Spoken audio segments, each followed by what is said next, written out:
Paz e bem, vamos começar mais um Evangelho no Lar Online. O tema que vem para mim hoje está no capítulo 4. Ninguém poderá ver o reino de Deus se não nascer de novo. O que ficou para a nossa reflexão de agora foram os itens 4, 5 e 6. Ressurreição e reencarnação. Mestre amado Jesus, rogo a presença de tua inspiração, de teus bons espíritos, a fim de que possa tocar na minha mente, no meu coração, que possa transmitir um bom aprendizado, que me ajude na construção de mim mesmo, bem como daquele que irá escutar. Fica conosco agora e sempre. Ressurreição e reencarnação. Eu vou passar os principais trechos aqui que eu marquei, porque o nosso tempo é no máximo 10 minutos, 12, e aí não vai dar tempo de ler tudo. Mas aqui diz logo no começo: a reencarnação fazia parte dos dogmas dos judeus, sob o nome de ressurreição. Só os saduceus, cuja crença era de que tudo acaba com a morte, não acreditavam nisso. As ideias dos judeus sobre esse ponto, como sobre muitos outros, não eram claramente definidas. Com efeito, a ressurreição dá a ideia de voltar a vida ao corpo, que já está morto, que a ciência demonstra ser materialmente impossível, sobretudo quanto os elementos desse corpo já se acham desde muito dispersos e absorvidos. A ressurreição é algo que, assim, ele foge da razão, ele foge da ciência, né? Existem crenças que ainda hoje falam da ressurreição, né?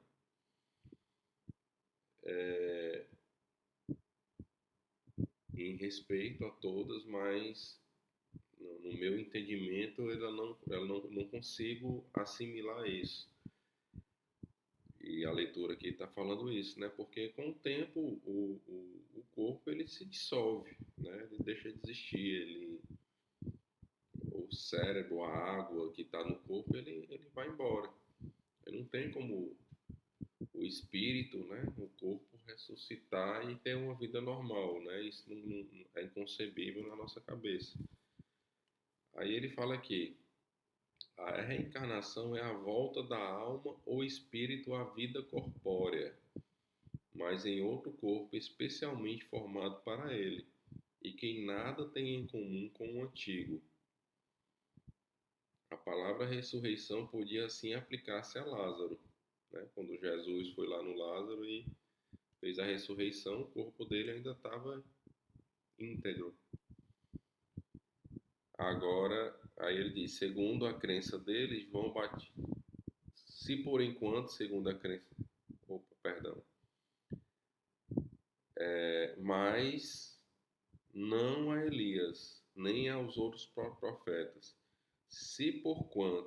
Portanto, segundo a crença deles, João Batista era Elias, o corpo de João não podia ser o de Elias, porque João fora visto criança e seus pais eram conhecidos. João, pois, podia ser Elias reencarnado, porém não ressuscitado. João Batista diziam que ele era a reencarnação de Elias. E aí ele disse aqui, olha, pode ser a reencarnação, mas não ressuscitado, porque João Batista foi visto como criança, né? Os pais eram conhecidos. E aí no item 5, né, Jesus diz assim, ó: em verdade digo-te, Ninguém pode ver o reino de Deus se não nascer de novo. Não te admires de que eu te haja dito ser preciso que nasças de novo. Né? Num trecho do Evangelho de São João, versículo de 3 a capítulo 3, versículo de 1 a 12, Jesus fala duas vezes isso, né? E Jesus ele ainda disse assim: em verdade. E de novo, nessa parte que ele diz, não te admires, ele diz em verdade. No item seguinte, que é o item 6, né, ele diz assim: a ideia de que João Batista era Elias e de que os profetas podiam reviver na terra se os deparam em muitas passagens do Evangelho. Né? Então, se depara em muitas passagens do Evangelho, notadamente as reproduzidas acima, que foi dita, né? Se fosse errada, errônea, essa crença da reencarnação, né? Jesus não houvera deixado de a combater, como combateu tantas outras, né? Se fosse algo incorreto, Jesus teria dito. Jesus ele combateu muitas ideias e essa ele teria também falado. Mas aqui na leitura do Evangelho diz assim, ó, longe disso, ele sanciona com toda a sua autoridade e a põe por princípio e como condição necessária quando diz: ninguém pode ver o reino de Deus se não nascer de novo. E insiste acrescentando: não te admires que eu te haja dito ser preciso nascer de novo. Né? Então, essa leitura nos dá total clareza, né, que no Evangelho do Cristo, na própria Bíblia, ele afirma a reencarnação. Né? Não sei por que usam a ressurreição, né, nas principais igrejas. Né? Talvez seja uma cultura passada da época dos judeus.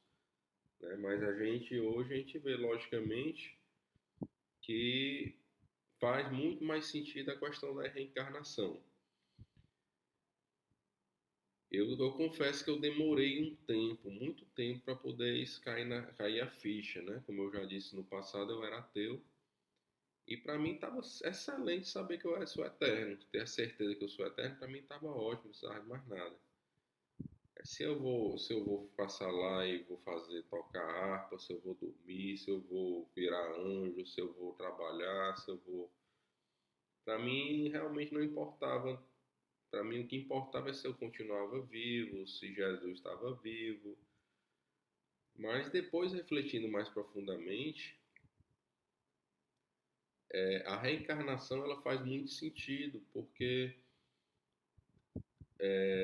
como é que a gente vai conceber Deus, todo amor, toda justiça, toda misericórdia, né? E entender que uma pessoa que cometeu um crime, que levou uma vida ruim, que levou uma vida desonesta, ela vai, por algum momento, vai perder a vida, como todos nós, né? Essa vida, esse corpo, não o espírito. E vai, numa única vida, ser julgada e vai passar a eternidade toda sendo punida, né? Por um breve momento, porque 80 anos de eternidade é como se fosse um dia durante uma vida. Menos do que isso, né? Como se fosse uma hora durante uma vida. Aí, a gente que é ruim, a gente que é mal, a gente não consegue ver justiça nisso, imagina Deus que é todo amor, toda sabedoria, né? Como é que ele ia permitir que um filho de uma mãe, milhões ou bilhões de filhos de uma mãe, pais, crianças, idosos, por causa de um erro de uma vida, erros de uma vida, ele fosse lá queimar eternamente, né? Sofrer eternamente, né?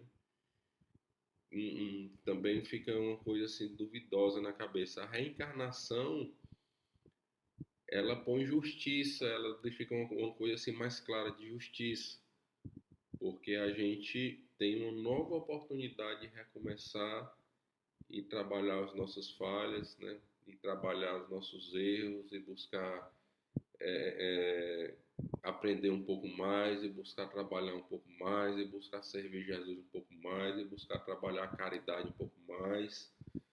É por isso, deve ser por isso que Jesus disse: não tem como ver o reino de Deus se não nascer de novo. Porque o reino de Deus requer da gente uma maturidade interior muito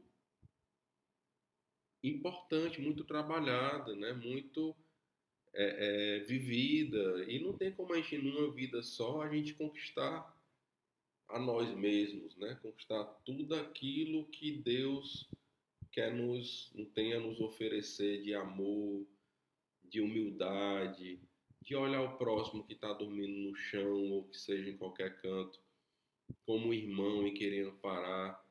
Né? Então a gente realmente precisa de tempo, de vidas e vidas e vidas e vidas e vidas e vidas para poder chegar nessa condição de amar como Jesus nos orienta. Peço a Deus que abençoe a cada um de nós, as nossas famílias agora e sempre, e que Jesus nos guie. Fiquem com Deus.